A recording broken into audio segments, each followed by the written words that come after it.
Tu je lah dapat tengok dia last. Lepas tu last malam lah kat live dia.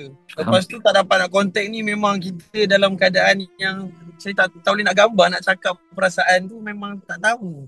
Nak harap dia selamat je. Hati suami mana yang tak risau kan bila dapat tahu isteri yang sedang mengikuti misi Global Sumut Flotilla ini sedang berdepan dengan detik-detik mencemaskan. Begitulah juga perasaan Nazmi Adwa yang juga merupakan suami kepada salah seorang pelakon dan juga aktivis iaitu Ardel Ariana yang turut mengikuti misi berkenaan. Kata Nazmi, sehingga kini masih belum ada sebarang kabar berita mengenai isterinya itu. Apa-apa pun, kita di sini mendoakan Ardel dan juga aktivis lain berada dalam keadaan selamat dan urusan mereka dipermudahkan. Sekarang ni saya boleh kongsikan last saya dapat tengok video SOS dia je.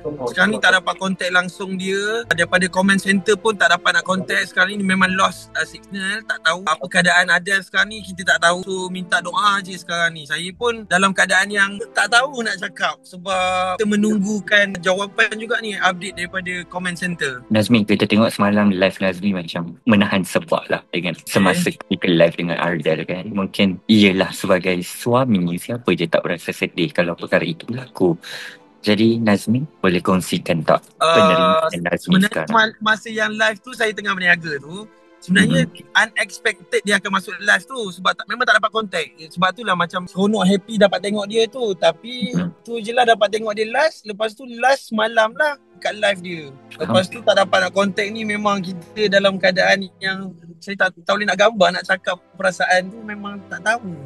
Nak harap dia selamat je. Sekarang ini Ardel kan dekat dalam kawasan red zone dan sekarang ini sedang SOS kan, pertolongan. Jadi reaksi sebagai suami itu apabila mendapat perkhabaran tersebut? Saya cuma kita boleh serah pada Allah je, doakan je lah. Pagi tadi pun kita dah solat lagi lah, doa je lah sekarang ni. Jadi keluarga macam mana tu Nazmi? Sekarang ni kita, macam mak mertua kita tak nak bagi tahu dulu. Mak Adel kita tak bagi tahu dululah sebab dia pun ada check up hari ni. Jadi kita tak nak dia rusing-rusing pening-pening kan, kita tak bagi tahu lagi. Tapi keadaan keluarga kita orang yang adik-beradik saya semua, keluarga Adel ni memang dalam keadaan cemas lah. Kita nak tahu apa dia sekarang ni, dia tu tengah apa dekat status Adel ni. You ni nampak kuat, nampak tenang kan?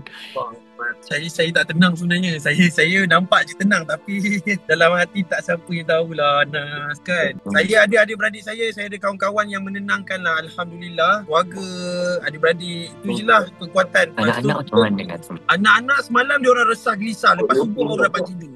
Itu yang anak-anak memang dah biasa dah dengan kita orang pergi ni kan. Cuma yang semalam ni dia macam tahu mak dia kena attack semalam. Itulah dia. Bila pagi tadi agak genting kan.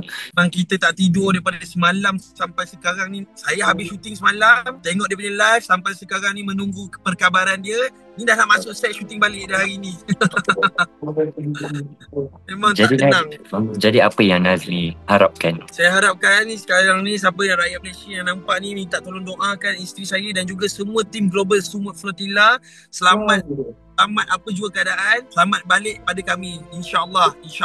Okay Nazmi, satu lagi soalan yang last contact tu kan, mungkin boleh kongsikanlah sikit apa conversation di antara Nazmi dan juga isteri. Last conversation dia hanya cakap tenang, jaga diri, dia sayang dekat semua orang, jangan risau, serah pada Allah semuanya, serah pada Allah, kita hanya ada Allah, apa-apa pun Allah sebaik-baik perancang. Tu je, dia memang tenang lah. Yang kita yang dekat sini yang tak berapa nak tenang lah. Macam isteri saya tu daripada awal lagi dia memang strong, dia tak ada fikir pasal diri dia hanya fikir Gaza, dia hanya nampak Allah lah kat depan tu. Saya pun tak tahu nak cakap macam ni Nas.